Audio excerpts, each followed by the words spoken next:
welcome back to Sip and Spin. My name is Skylar, and over here in a cute romper with like a robe cover-up, velvet red black number is Brittany. Hello. This is a variety podcast, and where we talk about anything, everything, and nothing. Yes. Yeah, I was going for like Victorian vampire tonight. Yeah, it kind of fits. I walked in the house and I'm like, I'm wearing an Alice in Wonderland crop top and a pair of jeans. I like your crop top. Yes, I wore it last week thinking we were going to record, and then we didn't. So then I wore it again this week because I was like, I need Brittany to look at it. It's very cute. I like it a lot. I got it from Hot Topic. Nice. I haven't seen that one there. I usually try to look, but I guess I haven't looked in a while, actually. Well, I had like $150 worth of hot cash to spend, so... That's a lot of hot cash. Yes. Because I spent a lot of money there, so... Same. But how are you? It's been a little bit. A while. I'm really good before we get into that. Our topic is history. Our drink is a drink we like. I'm drinking a White Claw. Oh, she wants to drink. Okay. Everything. It is technically a drink you like. I don't know if I like my drink. Okay. But I like my drink items. So I keep seeing on TikTok, people are mixing red wine and Diet Coke.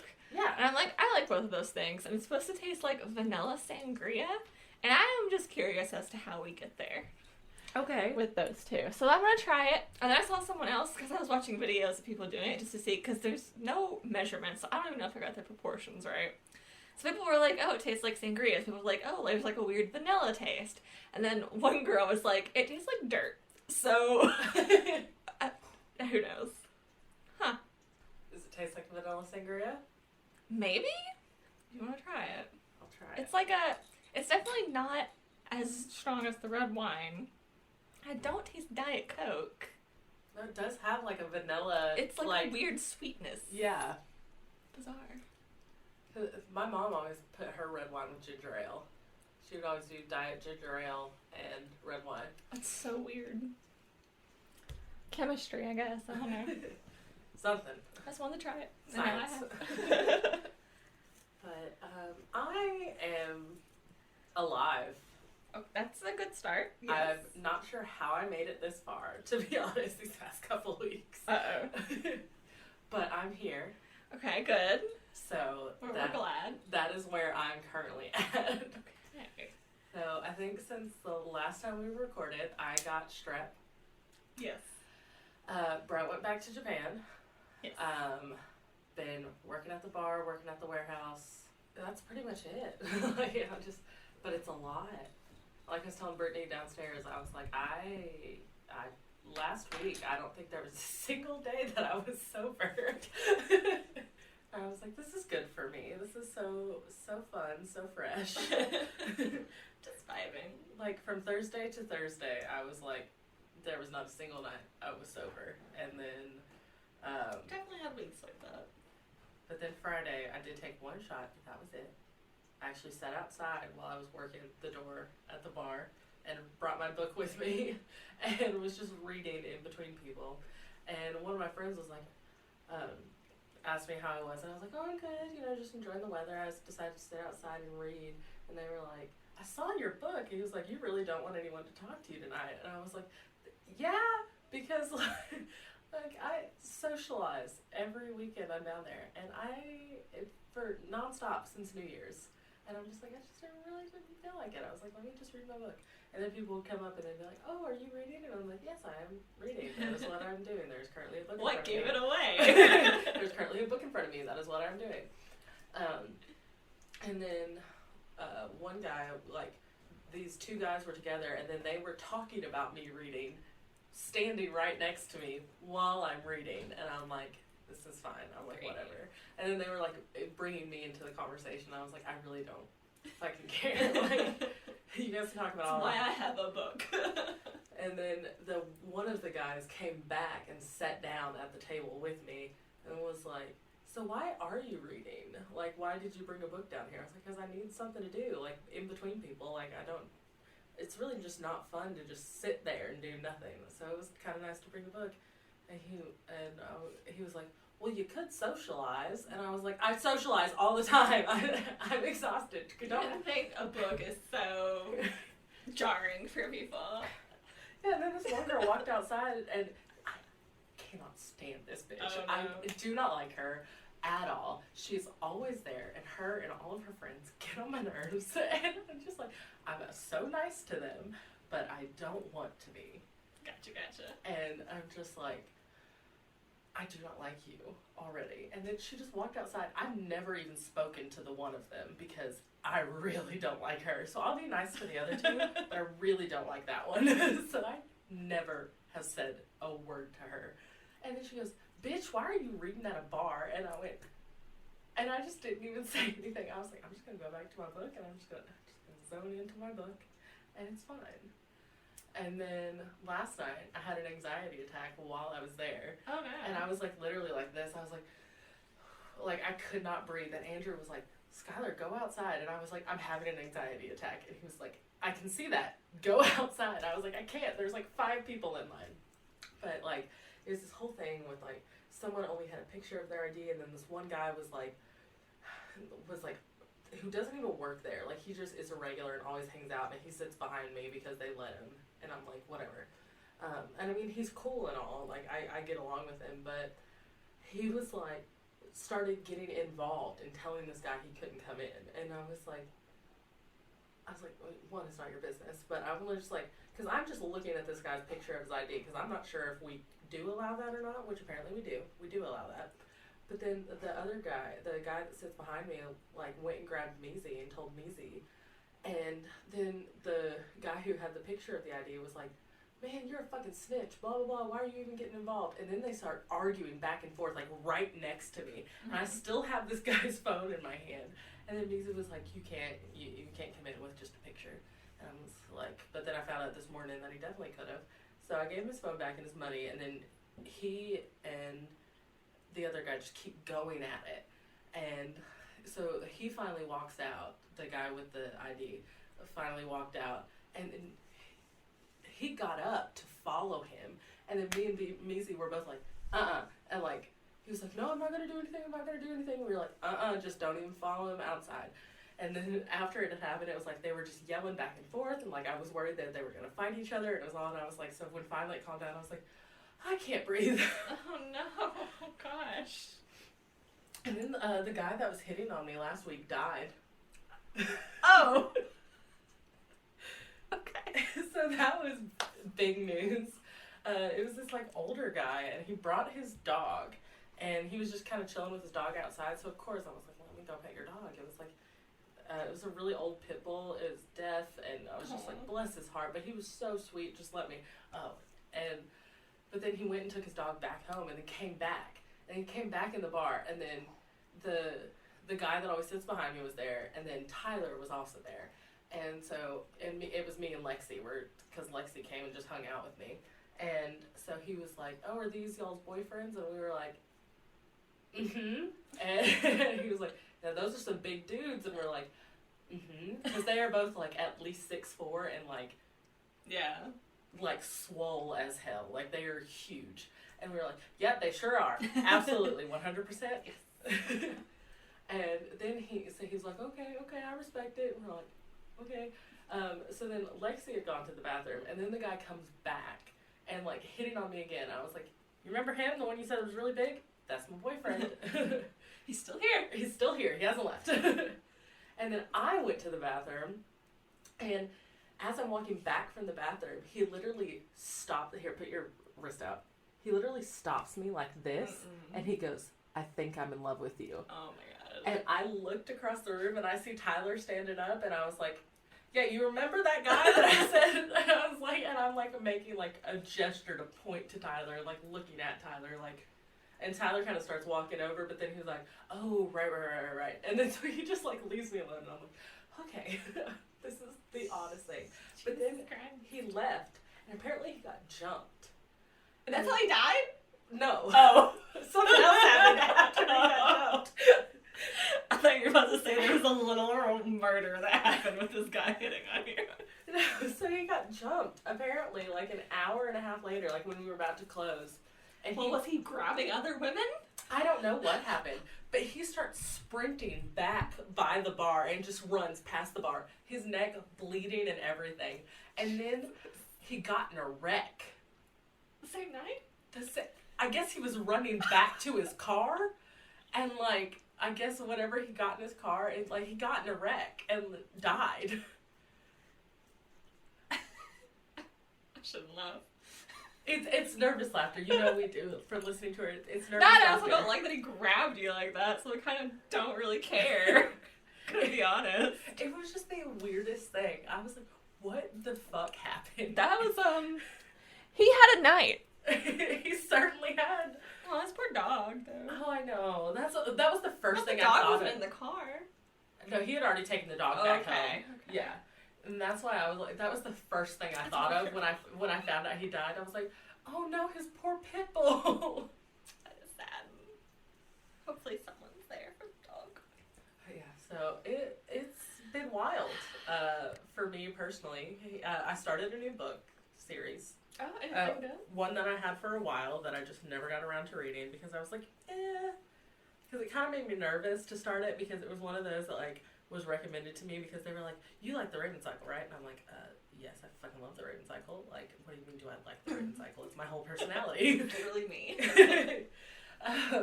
And they were like, well, if you like that, you'll really like this series. And I'm like, you'll really like this duology. And I'm like, oh, okay. So I bought the duology immediately after they recommended it. But then I was like so nervous to start it because I was like, what? Because I was like, it's not at all like the Raven Cycle. It's not similar as a storyline, but it kind of does make you feel the same way that the Raven Cycle made me feel. Like when I started it, finally did start it, I did not want to put it down. I was like, so that's why I brought it to the bar with me because I was like, I have to be reading this book. And then I started the show that's also based off the book. So you're reading Shadow and Bone? Yes, but I'm reading Six of Crows. Because Okay. I didn't buy the Shadow and Bone series. I bought just the duology, the Six of Crows. I knew they and the were Crooked doing Kingdom. Six of Crows with that too. Yeah, they kind of like mixed all the I storylines wasn't together. sure how that worked because It actually works pretty well as far as the show goes. Yeah. I started Six of Crows a couple of years ago when it was really big. I couldn't get into it. I keep hearing I need to try again because I was coming off a really big book hangover, and I think that's why I just couldn't get into it. Because I just wasn't scratching that same itch. Because it was a very different book anyway, so there was no way it was going to be the same or like make me feel that way. But I do have Six of Crows. I just need to give it a go. But I remember hearing recently, or like a few months ago, that they were adding it into Shadow and Bone. And I'm like, that's weird. Those are two completely different books. Yeah, but I guess it works. I was like, I've kind of people seem happy about it. I've kind of figured out what they've done with it. Like they just are. Like, season 1 was definitely more focused on Shadow and Bone, but now that they're bringing Six of Crows into the TV show, they're just going back and forth between the two storylines because they're kind of happening separately, or like linear. Yeah, See, and so they'll go from like the dregs and like Kaz and that group and like them trying to break into like their big heist of trying to get into the ice court, and then it'll go back to like what Alina and Mal are trying to get to the Sea Whip, and like so it just kind of cuts back and forth between the two, and I think it kind of does work together pretty well. Nice. That's why I never started the shows, because I wanted to read Shadow and Bone, and so I never did start it, even though I can't remember his name, but I really like that actor in it. Ben Barnes? Yes. Yeah, I've loved him ever since he was in Narnia. Ever since I saw him as Prince Caspian, I was like, I love you. Having his little accent. Yes. And the cast is adorable. Before I even started I see the show... there's stuff on TikTok all the time. Well, I saw all the stuff on TikTok, and before I even started the show, I was binging, like, interviews and, like, cast stuff before I even started the book and before I even started the show. I was doing all, like, the cast interview stuff, and I was like, I love them. I'm already invested. I don't care if the show sucks. Like, I already love them so much. Nothing else matters. Nice. Especially Nina and Danielle Gilligan. She's so precious. I love her so much. And her and Callahan, who plays Matthias, are precious together. They are like best friends because of the show, and like they hang out and like take family vacations together with each other, and it's adorable. Cute. And That's all I did today was watch Shadow and Bone. Nice. And that's what I'm going to do when I get home. Is continue to watch Shadow and Bone. Good deal. But I also, with the book, the first couple chapters, I was very confused because it was kind of introducing that like drug, the Param, and I was very confused on what the hell was going on. And then they just haven't brought those people back yet, and so I'm like, huh. Yeah, I got like 10 or 15 chapters in, I think. I don't know. I didn't get that far. Like, I don't know. That's about how much I have left in the book. No. And I started it on Friday. Nice. Well, that's good that you like it. Or actually, I started on Thursday, and I read like the first like 5 chapters, and then at the bar, I read like almost to the end. Nice. It's a good use of time. Yeah, honestly. And I was gonna do it on Saturday too, but I checked the weather, and it was like it's gonna thunderstorm, and I was like, well, I guess I can't read outside because I definitely cannot read inside. One, it's too dark, and also, like, even though you can hear the music outside, it's not nearly as loud as it is inside. And I also, can imagine, yeah. people aren't crowding me. I mean, sometimes they do outside, but normally they just kind of, if they're outside, they're kind of outside to smoke, and I'm just like, yeah, you just do your thing, I'm gonna do my thing. Just go over there. And, unless they decide to talk to me. Yeah. Yeah, it's been nice weather though this past week. Yeah, well, my allergies are killing me because like Richard's are too. With the rain, and then like the temperature dropped today again, and I'm just like, I'm never gonna get better. Which was a bummer because the past couple of days we've been real life Stardew Valleying. We've been working on our garden, built a new box and all that. And we were supposed to finish it up today, and it was just so cold. I was like, I don't want to. I want the sunshine. Because we need the sun to see where to plant stuff. So it was so cloudy today, couldn't do that. So now we're going to do it tomorrow. But how are you? Now that we've talked about me for 20 minutes. I'm good. I'm just the same old me. Went to Branson earlier this week. That's about the most exciting thing I've done. And I was just with my niece for her spring break. So that was exhausting because my mom's exhausting. It was just the 3 of us. Yeah, and then just been working at the garden since we've been back. I don't remember what happened the past few weeks though before that, so I don't know. Okay, fair. But yeah, I'm good, I guess. Yeah, I saw that y'all had gone to the brewery, and then I saw you with your niece and Lana just laying in the yard, and I was like, oh, look at her. Oh yeah, when was that? I think yesterday. No, we went to the brewery yesterday, but my niece wasn't there. No, we walked down to the brewery yesterday because we went to the farmer's market because the farmer's market started yesterday here. Oh yeah, I saw that too. So I went to the farmer's market. We got some plants, had a really good lemonade, bought some local honey, just hung out there, and then we went to Lowe's and got some more wood for the box, a couple more plants that we were missing from the farmer's market, some soil, and then we came back, ordered lunch from the grocery store down the road, walked down to pick that up, and we figured while we were eating that, we'd hop over to the brewery, have a couple beers. And on the way, when we were walking to get our food, there were these kids on the other side of the road. They had like a little lemonade stand set up, and they were yelling at us like lemonade, and it was free lemonade. And so on the way back, we were going to get some lemonade to also take, and because we were like, we'll give them $5 donation or whatever. And they were cute, they were nice, and it was, I found out, because I was like, it's probably for like a sports team, we'll just do $3. And we're just like, oh, we'll do $5, and I found out it's actually for the Lotus Foundation, so I was like, okay, good, I'm glad we did $5 then, because that's for like child abuse and protection and all that for children. And so we got our lemonade, and they were like, oh, you can get a free homemade bracelet too that glows in the dark, and I was like, of course I want a glow in the dark bracelet. So I took one, and then I immediately broke my bracelet, so I was sad about that, but it was fine. And then we were gonna walk away, and this little, she sounded so confused. She goes, wait, don't you want another one? Like another lemonade? And we were like, we just stopped and stared at each other, and we were like, yeah, sure. Like, we were just gonna take one, and she was like, no, you have to have another one. I was like, okay. Do I need to give you more money? Like, I feel bad. But they were funny, they were cute.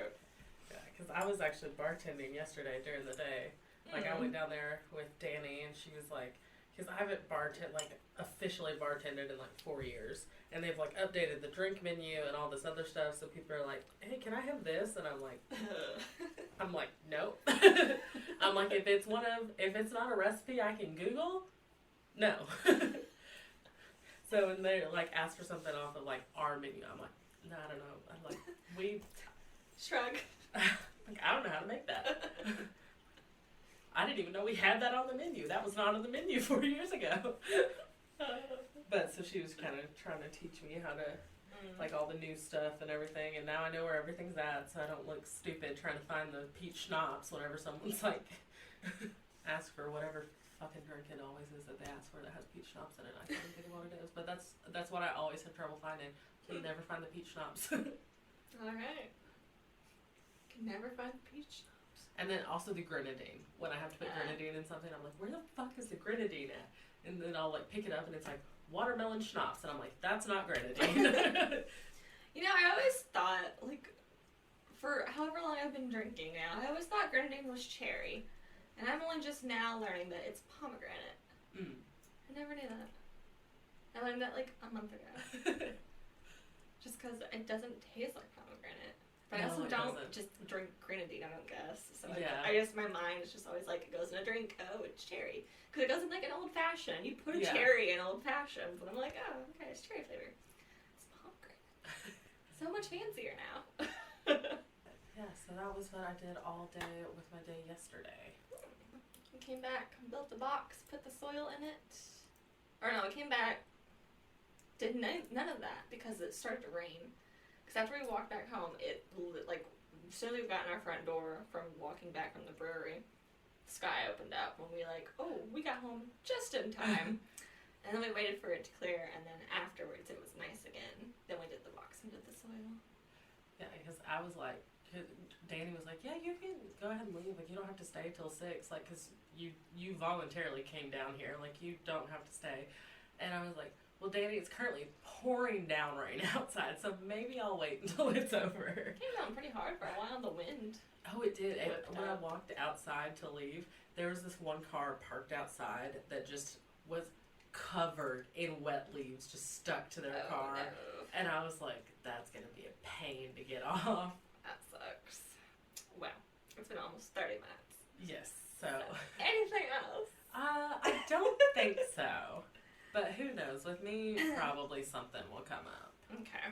And it's okay that we had a longer intro because my section's actually pretty short. I don't know about yours. Mine's decent, but... Because mine won't take long at all then. And there are some terms I'm probably going to mispronounce. Also just because a lot of this is from a journal from the 1800s, and therefore it was probably also spelled incorrectly. Okay. So I just take that with a grain of salt. But I'm going to talk about the Emin Pasha Relief Expedition. Okay. And all of that is in sarcastic air quotes, and we'll get to it. I'm going to go ahead and throw out my trigger warnings, because yes, my history section does have trigger warnings, and I am so sorry. Fantabulous. So let's do trigger warnings for slavery, child abuse, racism, and cannibalism. Why did you do this again? Not only did I do that again, I did something else again.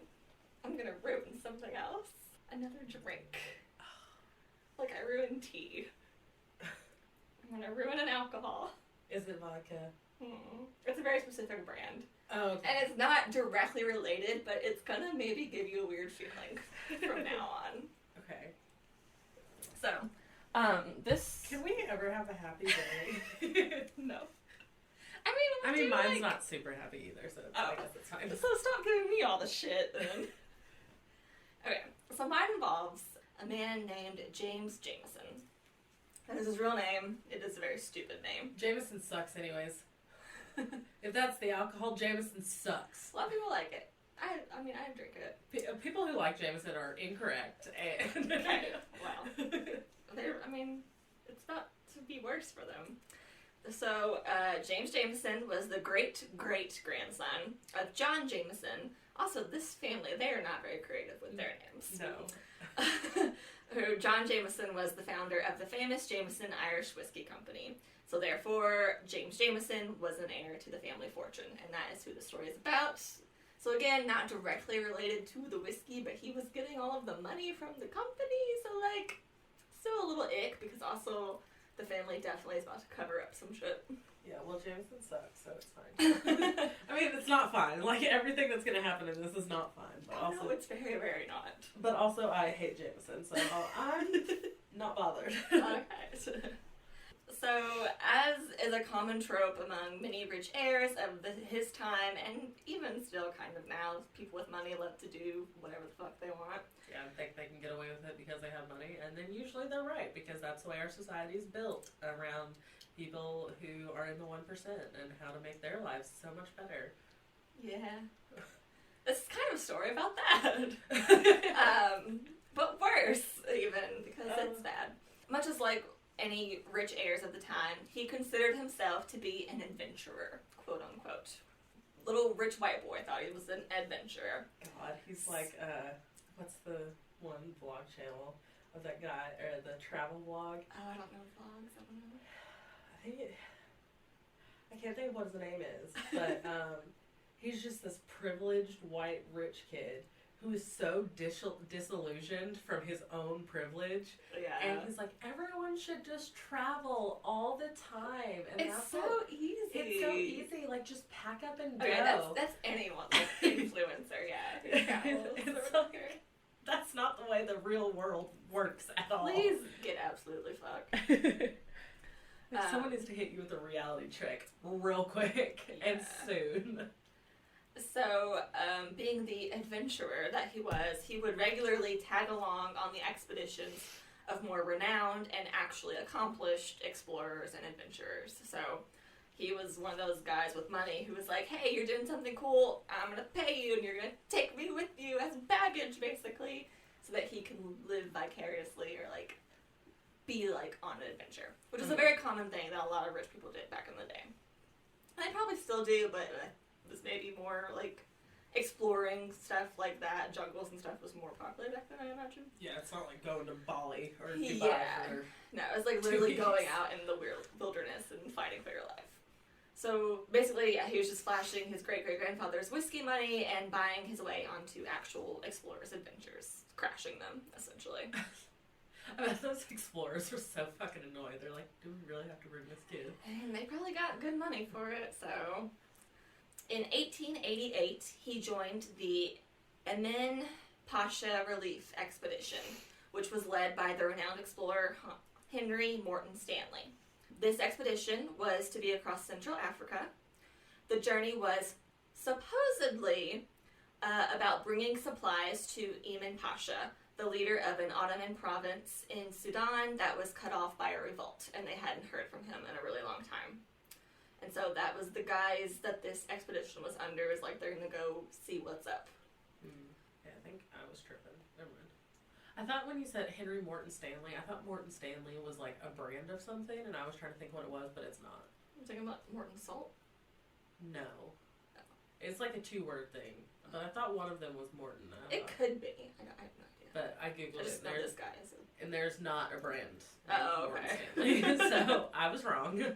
Stanley and Morton are both, like, things in brands, though, so I get it, yeah. Because, like, Morton Salt and then, like, Stanley's are those cups that are really popular now, and, like, Stanley steamers and stuff like that. It's very 2 common names. So, yeah, that was the guise of this whole thing, was they're going to go check on this leader.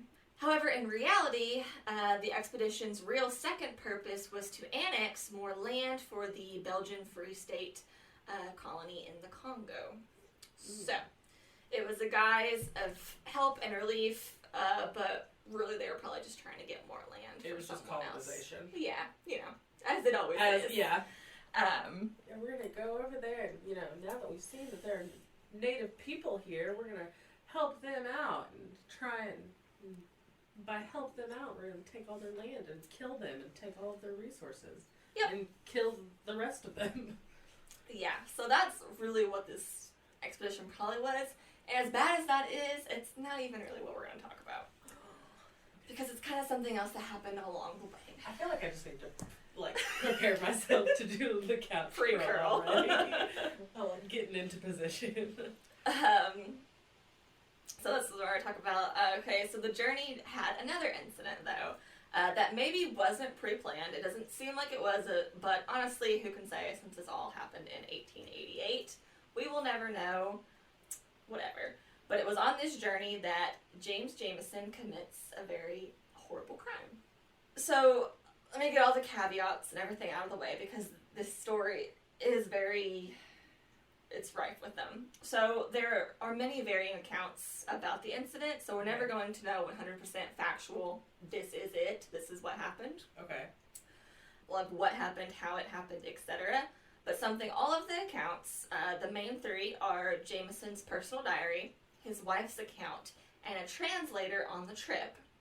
Something that they all agree on is that by June 1888, Jameson was in command of the rear column of the expedition at Ribaptiba,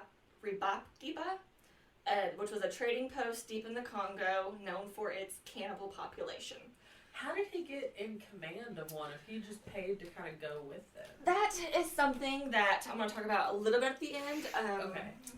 I'll just go ahead and say I'm going to link it in the notes. You can go read a full transcript of his diary. Okay. And I did glance at it. I perused it just to kind of see. And it does talk about, I guess, because he had power or something in a way. Like, he wasn't, I don't think, command of the rear, what was it called? What did I call it? Command of the rear column, the real column. I think he was maybe just the white guy that had the power and the money. Mm-hmm. I know he had a gun. I know he was in charge of flogging others, because it was in the diaries. I actually read this, which I did not read the whole thing because there was actually a lot of stuff I did not want to read. Why did he have to flog people? Why was he flogging people? He was flogging other people on the expedition who would, like, fall asleep during their shifts to watch. Okay.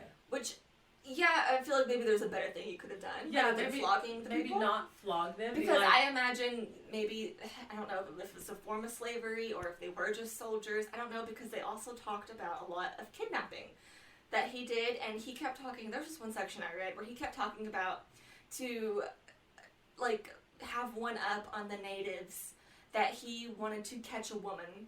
Like, he was literally talking about kidnapping a woman in his diary to get the upper hand. He ended up actually succeeding, a woman and her baby, and, like, 2 other women and a child. It was a whole thing, and I just kind of stopped reading after that. I didn't even get to the part I'm going to talk about because I didn't want to read his take on it, honestly, because he kind of seems like a suck-ass person. So yeah, there was a lot of that. So he was, I think, just because he was the most powerful one there, the leader went on to do what he was there for and just kind of left him behind to, like, hey, you bring up this rear, you're in command of these people, this, like, you are in charge, essentially. Okay. And then he left him with, like, a translator and all that. And his translator is the account that I kind of trust the most. So we're going to get into, like, because he's the one who's going to throw him under the bus. Yeah. Is the translator. And obviously he's not going to throw himself under the bus, and his wife's probably not going to either. No. So yeah, it was just, it's all very murky because it's like a 3-way account. He said, she said, he said type of thing. But either way, none of them were great. Okay. Because something still happens, and they all agree on that. Okay. So, yeah. Does he eat somebody? Similar. I mean, it's close. It's just as bad, I would say. Okay, so they all agreed that he was in charge of the rear command and that they were in a trading post deep in the Congo, which was known for the cannibal population. That's the people they were dealing with. They all 3 also claimed that Jameson was dealing directly with Tipu Tip, who was a slave trader and the local fixer there. Okay. So, according... He's casual homies with this slave trader. Yeah, his name was mentioned a lot in his personal diary. When I was scrolling, I just kept seeing his name. So, yeah, they were directly... he was directly dealing with this guy. Lovely. Love that. So fun. So fun, so fresh. According to Asad Farhan, who was a Sudanese translator on the trip, so this is the other guy who's going to give the accounts of what happened. Jameson expressed interest in seeing cannibalism firsthand. Because who casually wants to see that, right? So the gist of it is they were deep in this known cannibal population, and I guess during conversation, Jameson casually mentions, like, oh, hey, I would like to see that. And so he said that to Tip, who is a fixer and a slave trader. He's like, oh, fam, I got you. We can arrange this. That is what happens. That's insane. Who wants to witness that? That's awful. Privileged white man with too much money and boredom? That was another thing I got from the diary. I could see how I can't see how he would get here, but I know it's probably directly related to he had too much money and too much time on his hands because he was fucking bored. There was no one else to kidnap or flog, I guess. He's like, hey, I want to see someone get eaten. Bizarre. I never in my life could imagine wanting to see something that horrific. No. I don't even want to hear about it. I'm like, I don't even want to hear about it. Oh, God. Trigger warnings for everyone else. It's about to get bad. So, the translator's like, oh yeah, by the way, he wanted to do this. So when the expedition's leader, Henry Stanley, would return to, like, check up on the rear column of the expedition, the translator, Ferran, told him his accounts of the events, and then he would also go on later to tell these events in an affidavit that was published by the New York Times. Mm-hmm. So when, like, the leader of the expedition would come back to check, the guy was like, hey, just so you know, like, this dude you left in charge, he's doing some weird shit. He's into cannibalism and kidnapping and... Just thought you should know. Granted, we're not here for great reasons anyway, but this is worse. Too much. Definitely cross the line. And so, like I said, this was all coming from a legit translator on the trip. He was, like, hired for this, so it's pretty damning, if you ask me. Like, his account, I'm probably gonna trust the most. He said that after Jameson expressed his interest in seeing cannibalism, Tiputip then talked to the chiefs of the village and produced a 10-year-old slave girl who Jameson paid 6 handkerchiefs for. Yeah. According to the translator, the chiefs then said to their villagers, quote, "This is a present from a white man who wishes to see her eaten," end quote. Ferran goes on to say, quote, "The girl was tied to a tree. The natives sharpened their knives the while. One of them then stabbed her twice in the belly," end quote. For anyone who might be like, oh, this is exaggerated, because yes, reading the story, when I was doing my notes, there are James Jameson defenders on the internet, on every article. And I don't understand how you can defend it. But in case, like, you need just the extra thing to be like, hey, he's just a gross man, in his own diary, he wrote, quote, "3 men then ran forward and began to cut up the body of the girl. Finally, her head was cut off, and not a particle remained, each man taking his piece down to the river to wash it," end quote. Finally, her head was cut off? Are you fucking kidding me? And you want to defend this man? Skylar's face. I am in pain. I don't... Unfortunately, we are not done yet. This is awful. It's horrendous. But no one fucking talks about this. And when they talk about Jameson whiskey. Also, the two... How did you find out about this? TikTok. And then I researched it, and I found his journal, and it was horrific. I got my case from TikTok, too. I remember us talking about that now. I've been sitting on this one for a while, actually. I didn't want to look into this one, but I did. So both the translator and Jameson, they also agree on another account, that the girl never screamed throughout the ordeal.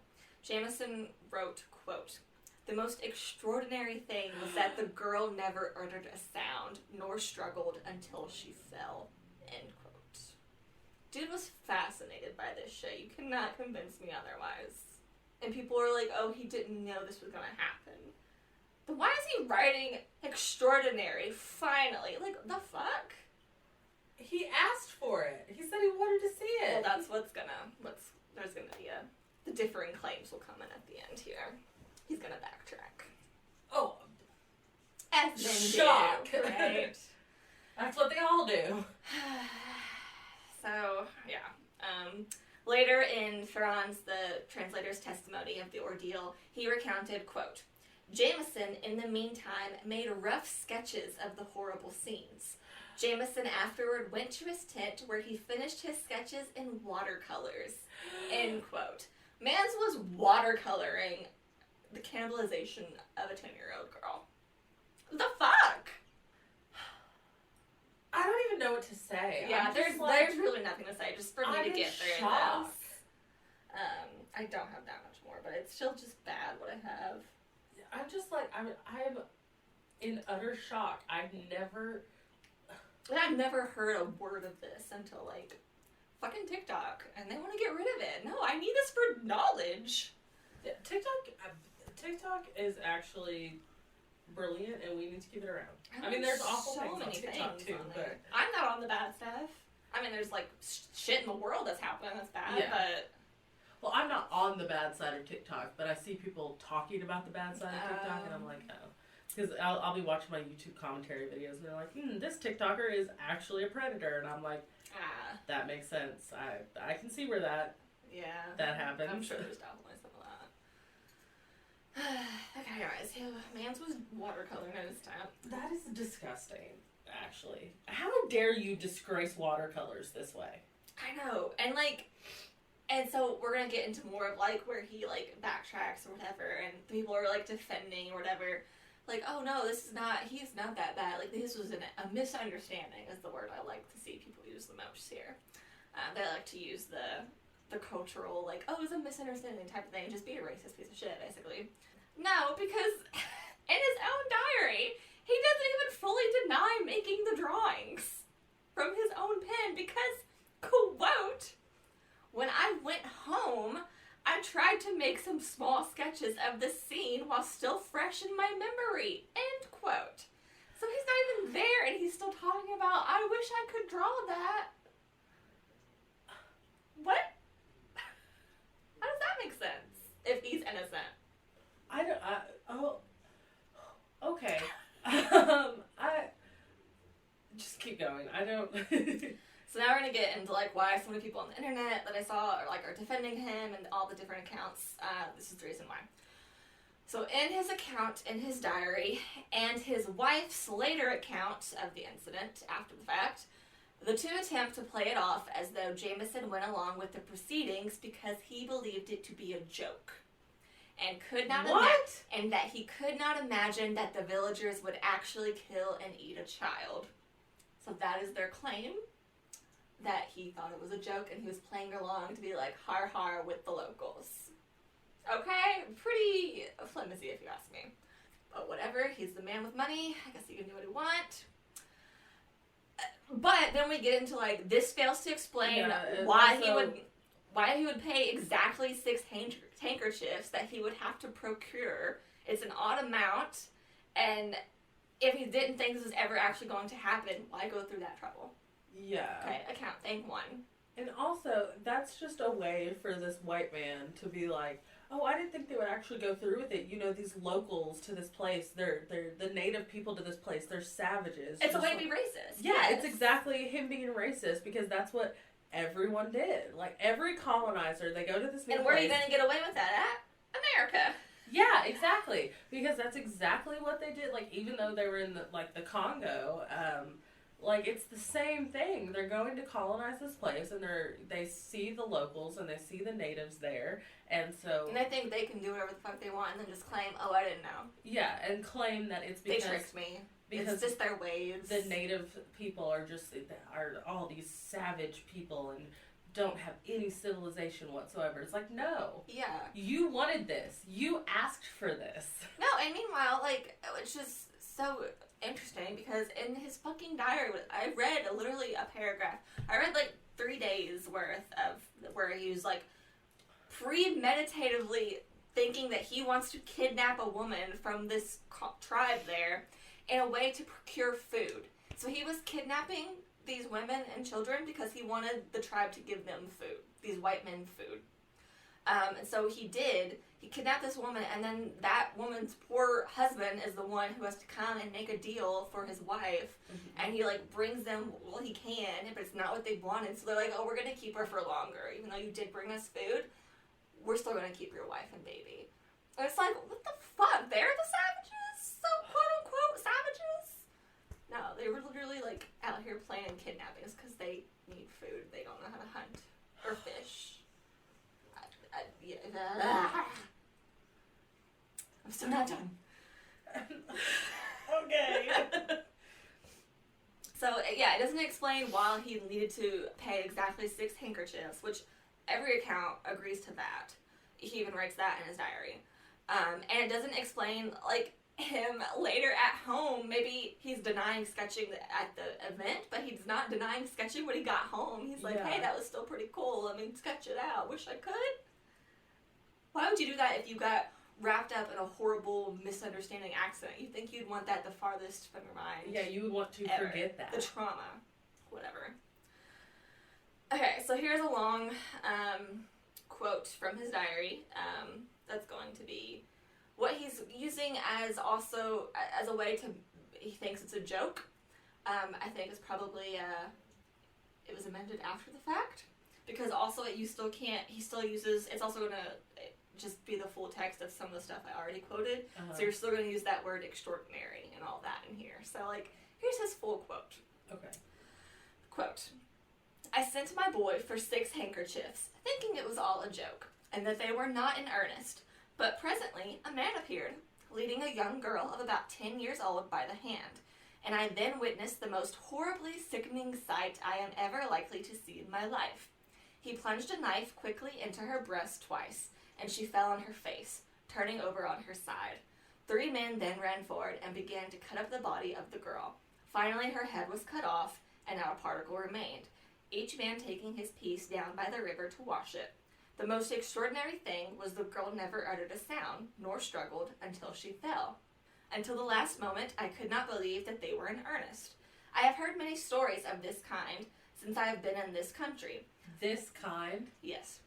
But never could believe them, and I never would have been such a beast as to witness this, but I could not bring myself to believe that it was anything save a ruse to get money out of me until the last moment. Convenient.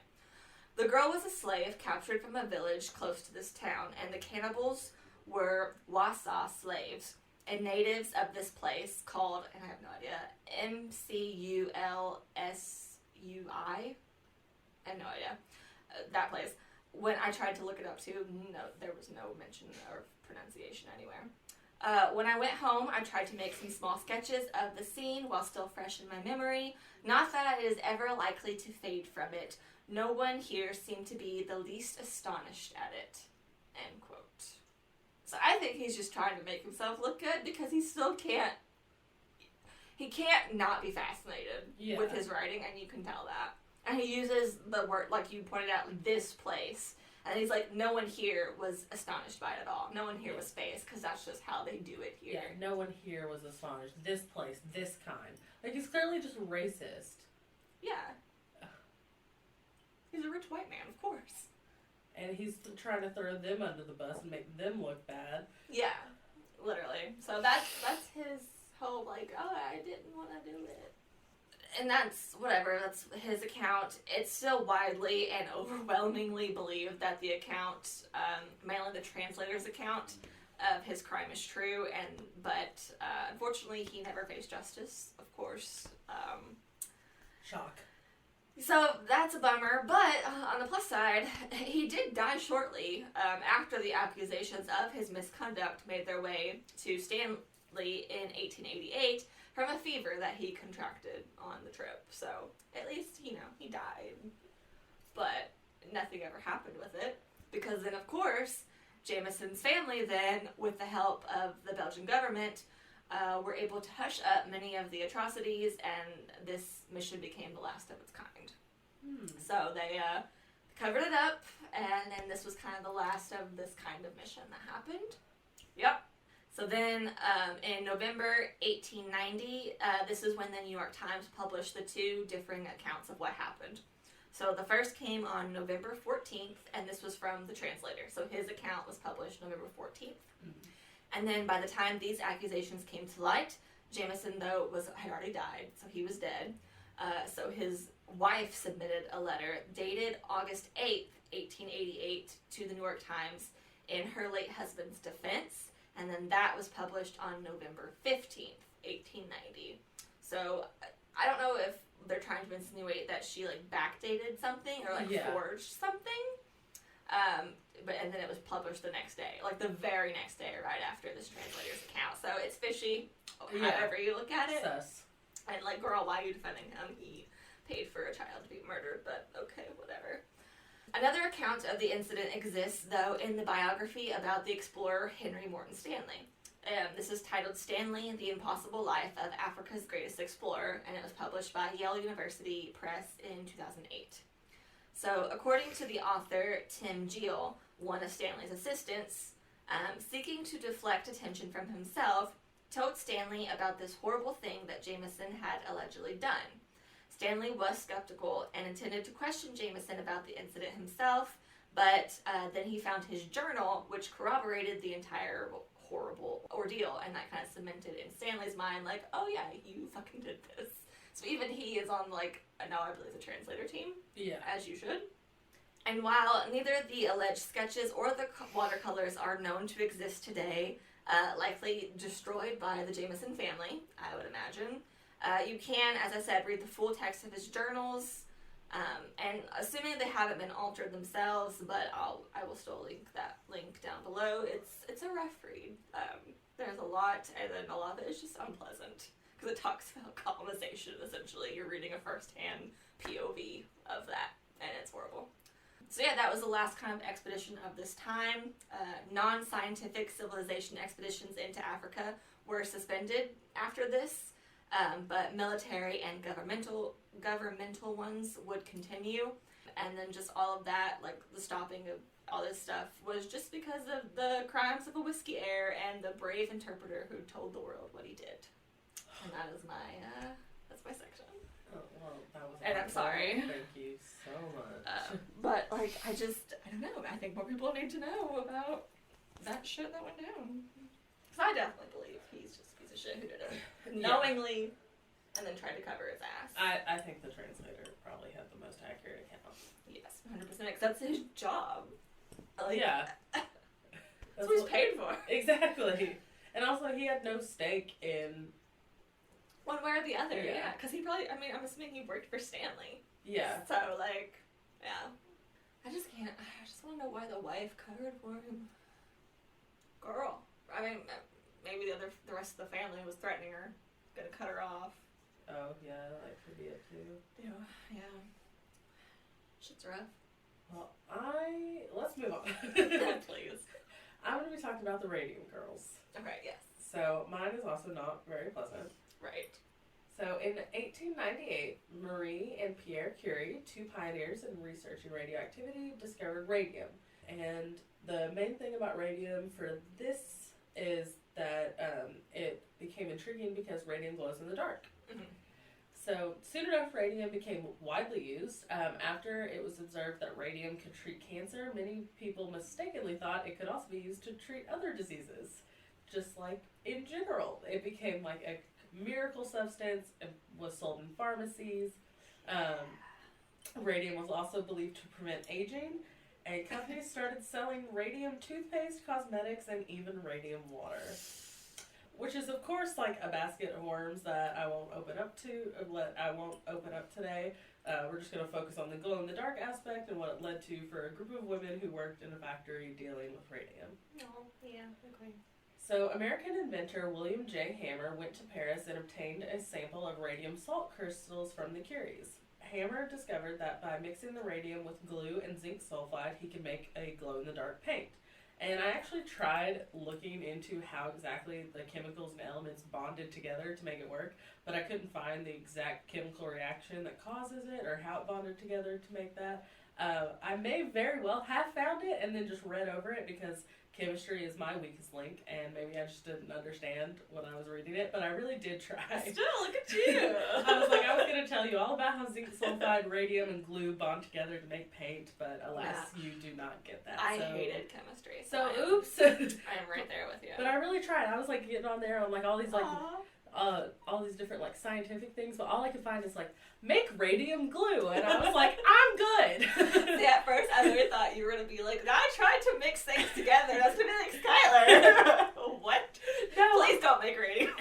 I was trying to find like, because you know how in chemistry you have like like they'll give you like the hexagon and the shapes that like tell you like the it's like the carbon and like how it all bonds together. You get to like see a picture of what exactly is bonded together. That's kind of what I was looking like for. Like the 3D thing?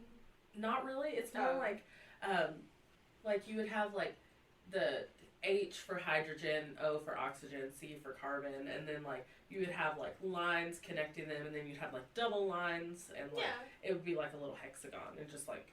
Oh, I was that, but like the 3D version. Oh, I didn't know there was a 3D version. I hated chemistry. Oh, I did too.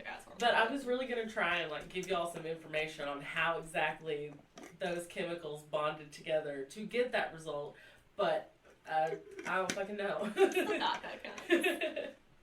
But nonetheless, his discovery would soon be used by the U.S. Radium Corporation to manufacture wristwatches with radium-painted dials. Advertisements for the product, which they called Undark, boasted of how it was all, quote, made possible by the magic of radium, end quote. U.S. Radium would also receive government contracts during World War I to produce watches. So that way they could have like the glow-in-the-dark wrist dial so they could always see the time even if it was dark. The corporation set up its factories in New Jersey and recruited dozens of young women, some of them were even teenagers, to paint the watch dials because their small hands were well suited for the exacting detailed work. Right. No safety precautions were taken. Shock. Yeah. And the women were even encouraged to lick their brushes to keep the tip pointed for the fine details and to prevent the paint from drying. I've heard of that, yeah. By the end of the day, the women themselves would be glowing from the radioactive paint on their clothes and skin. Many of the women wore their best dresses on the job, so the fabric would shine brilliantly when they went dancing after work. Some even applied the paint to their teeth because it gave them radiant smiles. And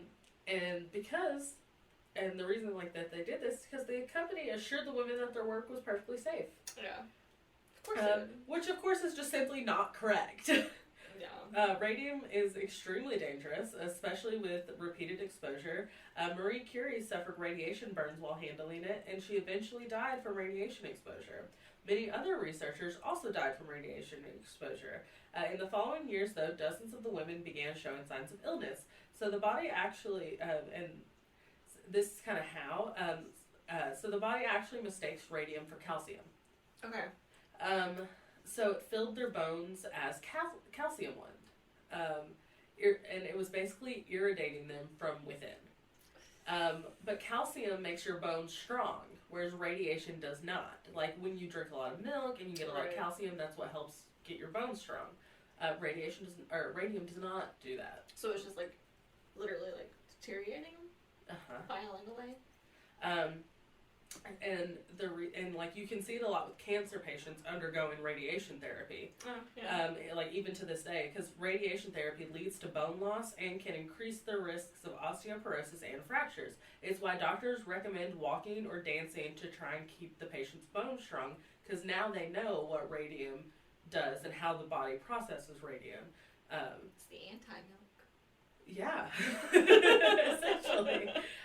Or in children, but like if children are having to undergo radiation therapy, it actually affects bone growth. One of my campers had leukemia when he was young, so it affected his bone growth, and he wasn't able to walk a lot and for long distances because his bones weren't strong enough. So like when he got tired, we would either have to take the golf cart, or I would have to carry him around because the radiation therapy that he underwent like was affecting his bone growth and how strong his bones were getting because it happened to him when he was young. Yeah.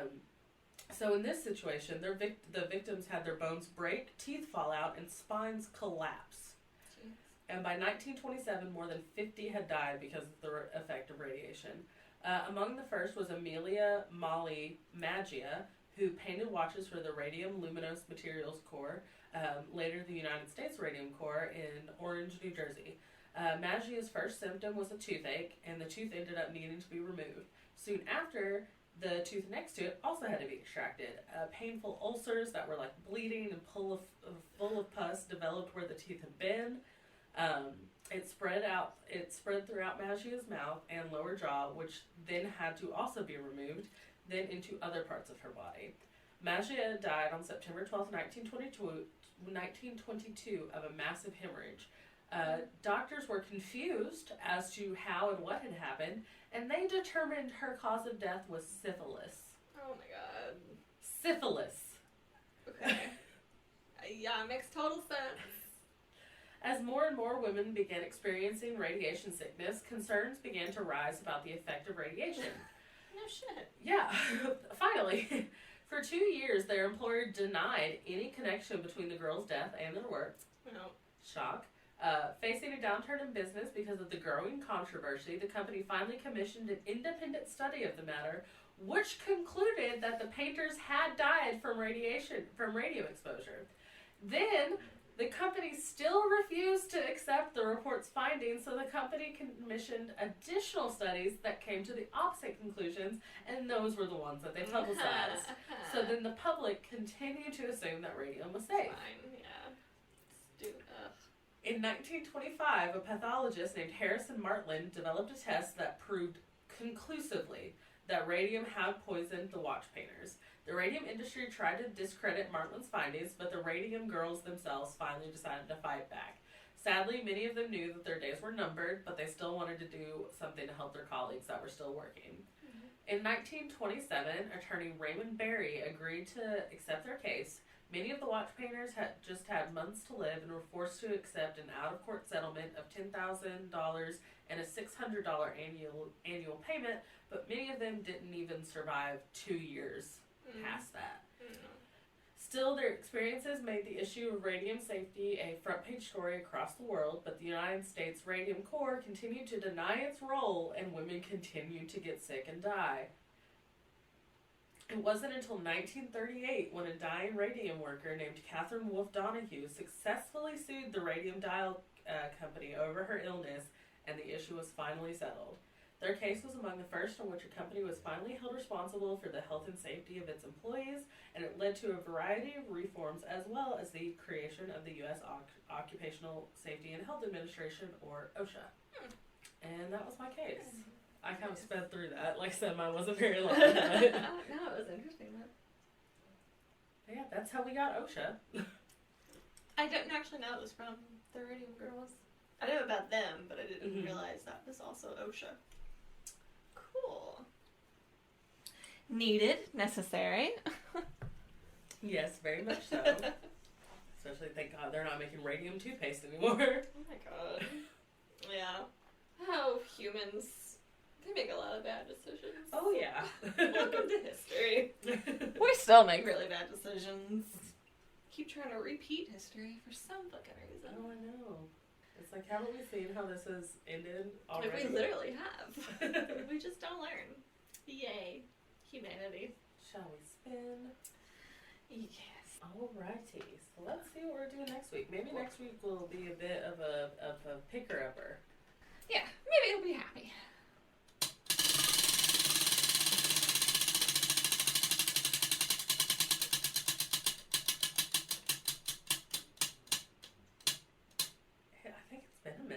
Okay, I was trying to think what the last one was.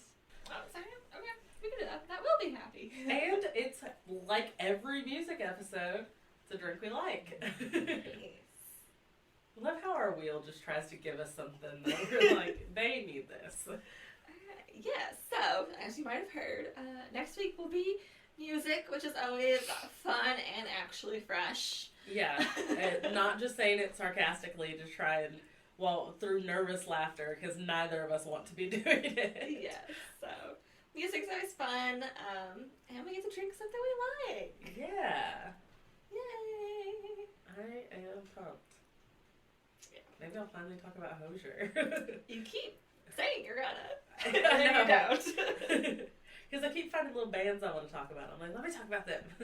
Well, thank you guys for listening. And if you would like to find our podcast, you can find us at Sip and Spin Pod on Twitter, Instagram, TikTok, YouTube. And if you would like to email us, you can email us at sipandspinpod@gmail.com. If you'd like to find Brittany, her ads are Whimsy Dream or Whimsy Dreams. If you'd like to find me, I'm Gleam YKS on everything. But as always, we do have 3 link trees for the show, myself and for Brittany, down in the description below. And we thank you for listening, even though it maybe wasn't the happiest. Yeah, even though episodes. you probably didn't want to listen to this just as much as we didn't. Yeah. Want to be talking about it. But we thank you nonetheless if you stuck around this long. Yes, and we're sorry it took so long for a new episode, but hopefully we are back. We always say that, and then we like disappear for 3 weeks. Sorry. I'm losing another nail. Listen, Jesus sometimes Christ. I get sick, and then sometimes we just don't feel like it. Yeah, as is alright. as is alright. Like sometimes if I've had like a really long night sedative before, I'm like, do we have to? Especially when it's not great things to talk about. You just don't wanna. Yeah, like, is my mental health really worth it right now? It's like I was up till 3 a.m. because I just got off work at 2 a.m. Do I really want to go and be sad tomorrow? Yes. We believe in taking care of yourself here. Usually. I ate a single donut for dinner. Great. I'm taking care of myself so well. Again, we don't use Skylar as a reference for ourselves. No, please don't. I am not the role model you guys need. So for about a week straight, I was not sober. So I'm not who we need to be following footsteps. Yeah. But she'll be here next time. And we'll sip with her then. Listen to whatever's going on that week. On the drama.